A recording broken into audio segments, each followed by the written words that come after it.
Welcome to வழிப்போக்கன் channel. ஒருத்தர் ஆஃபீஸில் இருக்கிறப்ப அவருக்கு ஒரு ஃபோன் வருது. அவரோட பையன் பைக்கில் போகிறப்ப ஆக்சிடென்ட்டில் அடிபட்டான் அப்படின்னு. அப்படியே அலறி அடிச்சுட்டு ஓடுறாரு. பார்த்தா பையன் ரோட்லேயே படுத்து கிடக்கான். ஒரு கவர்மெண்ட் பஸ் ஆக்சிடென்ட் ஆகிடுச்சு. அந்த பையன் பைக்கில் மோதிடுச்சு, மேலே ஏறிடுச்சு. உடனே கொண்டு போய் ஹாஸ்பிட்டலில் சேர்க்குறாரு. அங்கே ட்ரீட்மெண்ட்டு நடந்துகிட்ருக்கு. உடனே போலீஸ் வருது, ஒரு எஸ்ஐஆர் ஃபைல் பண்ணுறாங்க. இந்த பையனுக்கு சிகிச்சையில் வலது கையில் அடிபட்டுடுச்சு. தூக்க முடியல, எதுவும் செய்ய முடியல. சரி, வீட்டுக்கு வந்துடுறான். அப்புறம் இவர் என்ன பண்ணுறாரு, பையன் பைக்கை மோதின போக்குவரத்து கழகத்து மேலே கேஸ் போடுறாரு. கோர்ட்டில் கேஸ் நடக்குது. அப்போ அந்த வக்கீல் கேட்குறாரு, அந்த பையன் கேட்குறாரு, எப்படி நடந்தது ஆக்சிடென்ட் அப்படிங்கிறப்போ நான் போயிட்டே இருந்தேன் சார். நான் டக்குன்னு குறுக்க சின்ன ரோட்டில் இருந்து இன்னொரு பைக் வந்துருச்சு. அவர் ஆழ்படுது. நான் கொஞ்சம் பிரேக் போட்டேன். நான் பின்னாடி வந்த பஸ் மேலே ஏறிடுச்சு அப்படிங்கிறார். அப்போ அதுக்கு அரசாங்க போக்குவரத்து கழக வக்கீல் சொல்கிறாரு, நீ டக்குன்னு நீ பிரேக் போட்டதுனால, குறுக்க ஒரு பைக் வந்ததுனால பிரேக் போட்டேன். அந்த பிரேக் போட்டதுனால தானே பின்னாடி வந்த பஸ் டிரைவர் கழக பஸ் டிரைவர் மோதினார். அதனால் குறுக்க வந்த அந்த பைக்காரனை பார்த்து தானே நீ கேஸ் போடணும், எங்கள் மேலே கேஸ் போட்டேன் அப்படிங்கிறாரு. இதை அவர் எதிர்பார்க்கல அந்த பையன். அந்த பையன் ஒன்றும் செய்ய முடியல அந்த பையனால். உடனே கோர்ட் நீங்கள் அந்த பையன் யாருன்னு பார்த்து கண்டுபிடிங்க, அப்புறம் கேஸ் நடத்திக்கலாம் அப்படின்னு அட்ஜென்ட் பண்ணிட்டார். அதாவது கிட்டத்தட்ட அந்த கேஸ் ஃபெயில் ஆகிடுச்சு. எங்கே கண்டுபிடிக்கிறது? அவன் எங்கேயோ போயிட்டான். அந்த பையன், அந்த பைக்காரன் எங்கேயோ போயிட்டான். அந்த குறுக்க வந்த பைக்காரன் எங்கேயோ போயாச்சு. அவுட் ஃபைண்டிங் முடியாது. இது என்ன ஆகி போச்சு அப்படின்னா, பையனுக்கு அந்த மாதிரி கையில் ஆகிடுச்சு. வேலைக்கு போக முடியல, வீட்டில் உட்காந்துருக்காரு. சரி, என்ன பண்ணலாம், கோர்ட்டு கேஸும் சாதகமாக இருக்கிற மாதிரி தெரியல அப்படின்னு ஈ ஜஸ்ட்டு கோஸ் டு எம்எல்ஏ. தெரிஞ்சவர் தான் வச்சுங்களேன். நம்ம சொன்ன உடனே போக்குவரத்து கழக கேஸு, அதுவும் ஆர்டிஓ கேஸு, நான் எதுவும் பண்ண முடியாத மாதிரி தெரியலையே, சரி பார்க்கலான்னு விட்டார் அவர் எம்எல்ஏ. என்ன பண்ணுவார் அவர்? ஒன்றும் பண்ண முடியல. பையன் வீட்டில் தான் இருக்கான்.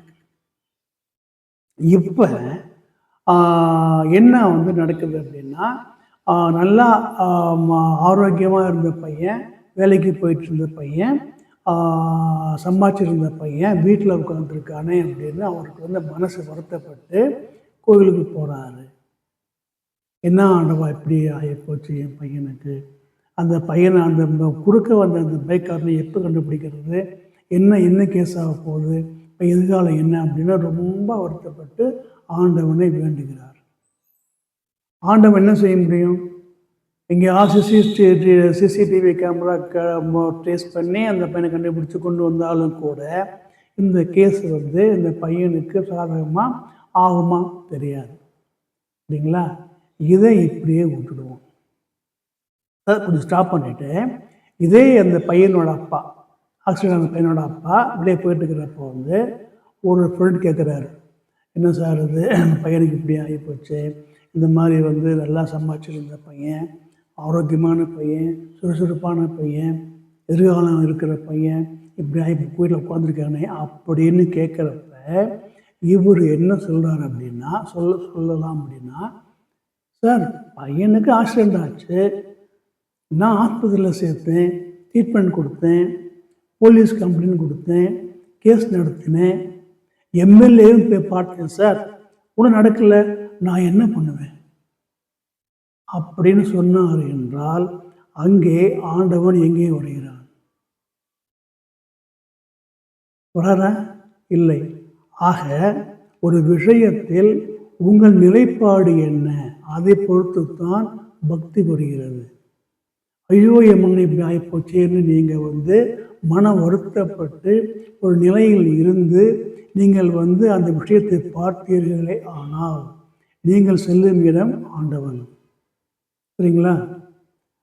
ஆஸ்பத்திரியில் கிடைச்ச அந்த ஒரு ட்ரீட்மெண்ட்டு, போலீஸில் இருந்த பாதுகாப்பு, கோர்ட்டின் நீதியின் மாட்சிமை, எம்எல்ஏ அரசாங்கம் என்ற அமைப்பு, இவையெல்லாம் கைவிட்ட பிறகு ஒரு மனிதன் ஒரு நிலைப்பாட்டை எடுத்து சென்றால் அது ஆண்டவனுடைய பாதங்களில்தான் சென்று முடியும். வேறு வழி இல்லை. உங்கள் நிலைப்பாடு உங்களை அங்கே கொண்டு செல்லும். அதுதான் பக்தி. அதுக்கப்புறம் உங்களுக்கு ஆண்டவன் அருள் இருக்கிறதா இல்லையா என்பது வேறு விஷயம். பக்தியின் அடிப்படை ஒரு மனிதனின் நிலைப்பாடு. சரிங்களா? இப்போ என்ன செய்ய முடியும்? எப்படி பாருங்க, ஒருத்தனுக்கு ஒருத்தர் மேலே பகை, அவனை கொண்டுடுறது அப்படின்னு கத்தியை அடித்து கையில் வச்சுக்கிறாரு. வீட்டை விட்டு கிளம்புறப்போ ஆண்டவன்கிட்ட போய், ஆண்டவா இன்றைக்கி அவனை கொல்ல போகிறேன், குத்தி கொல்ல போகிறேன், நீ தான் எனக்கு அருள் புரியணும் வேண்டுவாரா? ஒன்று. இன்னொன்று, ஒருத்தன் திருடன் வீட்டில் வீட்டை உடச்சி உடச்சி உள்ள திருட போகிறான். அவன் அந்த குரோபாரு அந்த சுத்தியிலையும் வச்சு ஆண்டவன்கிட்ட வேண்டிக்கிட்டு, ஆண்டவா நான் இன்றைக்கி வீட்டை உடச்சி உள்ளே போகிறேன், இதுதான் துணை இருக்கணும் வேண்டு போகிறான்னா இல்லை. ஒரு கோவிலில் உண்டியில் திருட போகிறான் ஒருத்தன். அதுக்கு முன்னாடியே ஆண்டவா உண்டியில் உடைக்க போகிறேன், இல்லை நிறைய பணம் இருக்கணும், அவனுக்கு உண்டியில் பணம் போகிறேன் வேண்டிக்க போகிறாரா? இல்லை. இந்த 3 பேர் நிலைப்பாடு, கொலை செய்வது, திருடுவது, இல்லைங்களா? அவர்களுக்கு ஆண்டவன் தேவையா? தேவைப்படுகிறானா? யோசித்து பாருங்கள். நீதியின் நேர்மை, நீதியின் மாட்சிமை, ஹாஸ்பிட்டலோட அந்த ட்ரீட்மெண்ட்டு, போலீஸ் பாதுகாப்பு, எம்எல்ஏ என்ற அமைப்பின் ஒரு உதவி, இவையெல்லாம் இல்லாத பொழுது உனக்கு வருவது பக்தி. இவையெல்லாம் வேண்டாம் என்றால் நான் என்ன பண்ணுவேன்? ஹாஸ்பிட்டலில் சேர்த்தேன், போலீஸில் கம்ப்ளைண்ட் கொடுத்தேன், கேஸ் நடத்தினேன், எம்எல்ஏ போய் பார்த்தேன், ஒன்றும் நடக்கலை, அவன் இருக்கான் வீட்டில், நான் என்ன பண்ணுறது? இந்த நிலையை நீங்கள் எடுக்கலாம். யாருமே உங்களுக்கு குறை சொல்ல போவதில்லை. பாவம் அந்த பையன் உட்காந்துருக்கான், இவர் எப்படி சொல்லாரு அப்படின்னா சொல்லலாம், சொல்லுகிறார், என்ன பண்ணுவீங்க? That is his stands.